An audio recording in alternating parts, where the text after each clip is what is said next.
Si on trace un graphique de la production mondiale de nourriture depuis les années 1950 jusqu'à aujourd'hui, il y a une anomalie vraiment fascinante. Prenez la ligne de la pêche sauvage. Ouais, les bateaux traditionnels, quoi. Voilà, les bateaux qui partent capturer les poissons en haute mer. Cette ligne, elle monte doucement, et puis, autour des années 90, elle percute un plafond de verre invisible. Mhm. Elle stagne complètement. On a en gros atteint la limite absolue de ce que les océans peuvent nous donner, sans s'effondrer. Mais pourtant, quand on se promène dans un supermarché ou qu'on regarde le menu d'un resto, il y a toujours plus de poissons, toujours plus de fruits de mer. Et la question c'est, d'où vient toute cette abondance si l'océan est à sec? La réponse, elle s'étronche sur une autre ligne de ce même graphique, en fait. Une ligne qui part de pratiquement zéro au milieu du XXe siècle et qui s'envole littéralement à la verticale. Ah ouais, en flèche. C'est ça. C'est la ligne de l'aquaculture. Sans faire de bruit, vraiment loin des regards, l'humanité a opéré une transition monumentale. On a tout simplement arrêté de chasser le poisson pour commencer à le fabriquer. Et c'est exactement ça. Bienvenue dans notre exploration approfondie du jour. Notre mission aujourd'hui, c'est de plonger au cœur de cet indisible, de décortiquer des documents universitaires, experts sur l'aquaculture moderne, et de comprendre ce qui se passe réellement avant qu'un filet de poisson n'arrive dans notre assiette. Tout en programme, ouais. Quand on y pense, il y a eu ce moment historique où nos ancêtres ont arrêté de courir après le gibier pour enclos des pâturages et planter des graines. La naissance de l'agriculture. Et là, on vit exactement la même révolution, mais sous l'eau. Donc, décortiquons tout ça. Pour commencer, comment est-ce qu'on définit ça officiellement? Qu'est-ce qui rend un organisme aquatique au point d'en faire une industrie? C'est une distinction hyper cruciale, en fait. L'aquaculture, c'est l'exploitation d'organismes, animaux ou végétaux d'ailleurs, via une intervention humaine constante dans leur cycle de vie. Mais la définition de l'organisme aquatique cache une subtilité. On imagine tout de suite un poisson qui passe 100% de son temps sous l'eau. Bah oui, forcément. Eh ben non. Biologiquement, c'est pas une obligation. Le critère absolu, c'est la reproduction. Un organisme peut très bien vivre en partie hors de l'eau, mais si l'éclosion de ses œufs dépend fondamentalement d'un milieu aquatique, alors il entre dans cette catégorie. C'est cette dépendance vitale à l'eau pour se reproduire qui compte. Oh, d'accord. C'est super intéressant, ça. L'eau, c'est pas juste un habitat, c'est le berceau obligatoire, en fait. Mais du coup, pourquoi faire tous ces efforts? Créer des fermes sous-marines, c'est des investissements colossaux. Quels sont les avantages qui justifient tout ça? Il y a 3 gros arguments qui ressortent des données. Le premier, c'est l'optimisation des terres. Sur Terre, on a d'immenses étendues de sol qui sont catégoriquement inaptes à l'agriculture classique. Genre trop de cailloux. Exactement. Trop de roches, des sols trop salins ou trop pauvres pour faire pousser du blé. L'aquaculture permet de valoriser ces espaces perdus. C'est là que ça devient vraiment passionnant. L'aquaculture, c'est un peu le joker de la géographie. Si le sol est trop rocheux, on y met des bassins géants, on les remplit d'eau et on nourrit la population quand même. Doucement, c'est pas non plus magique, hein. Mettre un bassin sur de la roche, oui, ça règle le problème du terrain. Mais ça crée un défi d'ingénierie énorme. Faut amener des millions de litres d'eau propre, faut de l'énergie pour pomper, filtrer. Ouais, c'est de la grosse infrastructure. Absolument. Mais une fois en place, le deuxième avantage prend le relais, la continuité de l'approvisionnement. La pêche de capture, c'est le chaos. Une tempête ou des quotas atteints et le marché est vide. Et les prix flambent. Voilà. L'aquaculture permet de lisser la production sur l'année.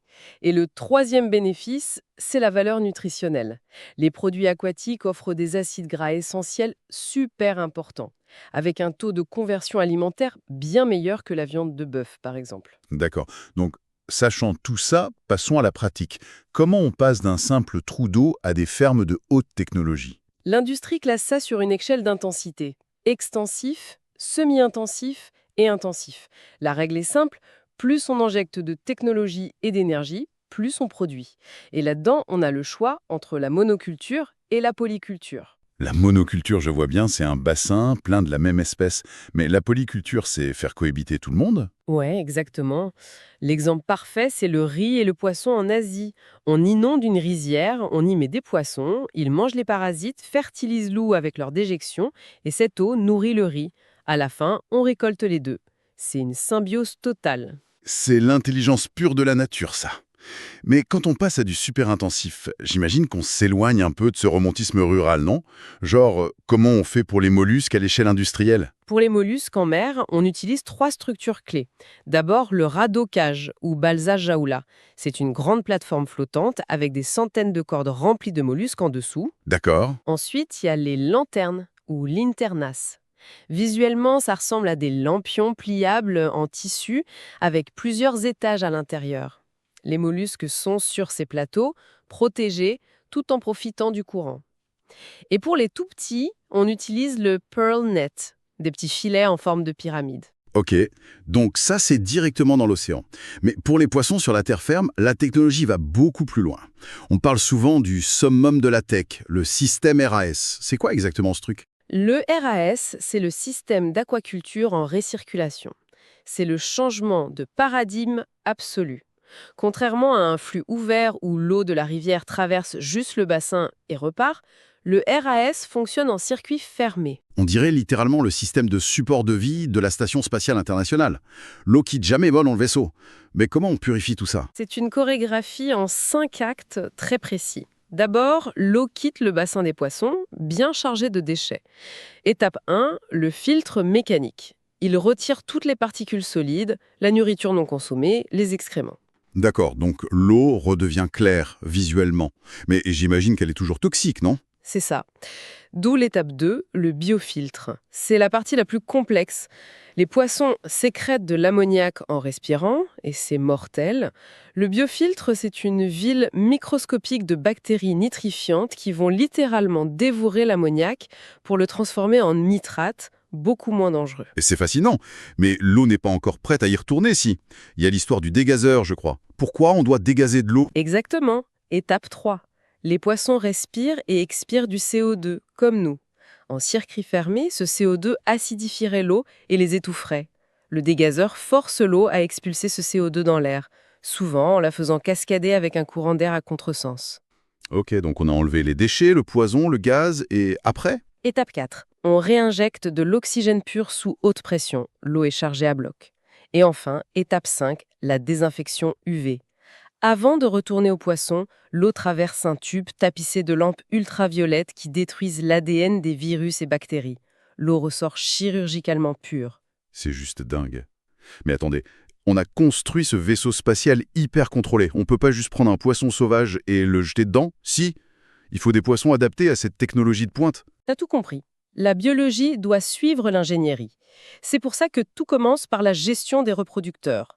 L'industrie applique des programmes de sélection et d'amélioration génétique hyper poussés. Un peu comme ce qu'on fait avec les vaches laitières depuis des siècles. Tout à fait. On cherche les familles de poissons qui grandissent vite, résistent aux maladies ou convertissent mieux la nourriture. On croise ces champions, on gère les gamètes, les embryons et l'éclosion a lieu. On obtient des alevins ultra performants. Et là, il y a un truc qui m'a scotché dans les documents. Quand on nourrit ces bébés poissons, on leur donne pas juste de la poudre, hein. Le menu est d'une complexité absurde. Ah oui, l'alimentation vivante. À l'éclosion, une larve de poisson est minuscule. Son système digestif est primitif.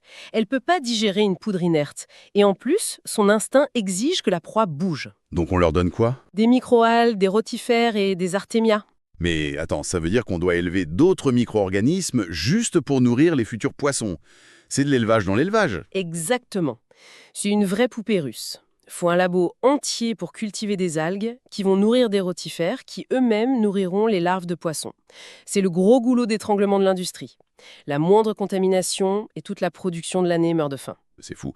Mais une fois qu'ils survivent à ça, l'estomac se forme et on passe au granulé, les juvéniles grandissent, et pour le saumon, on parle du stade de smolt, où il s'adapte à l'eau de mer avant l'engraissement final. Mais parlons d'un cas concret, le Chili. C'est un géant mondial de ce secteur. Ok oui, les chiffres donnent le vertige.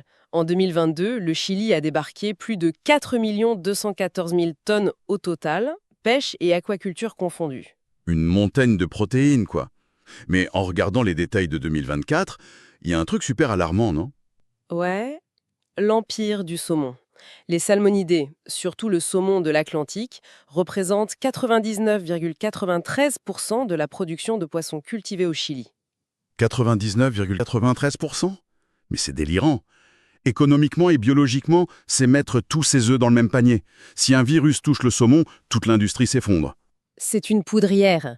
Regrouper des millions de saumons génétiquement similaires dans les mêmes fjords, c'est un buffet à volonté pour les parasites et virus.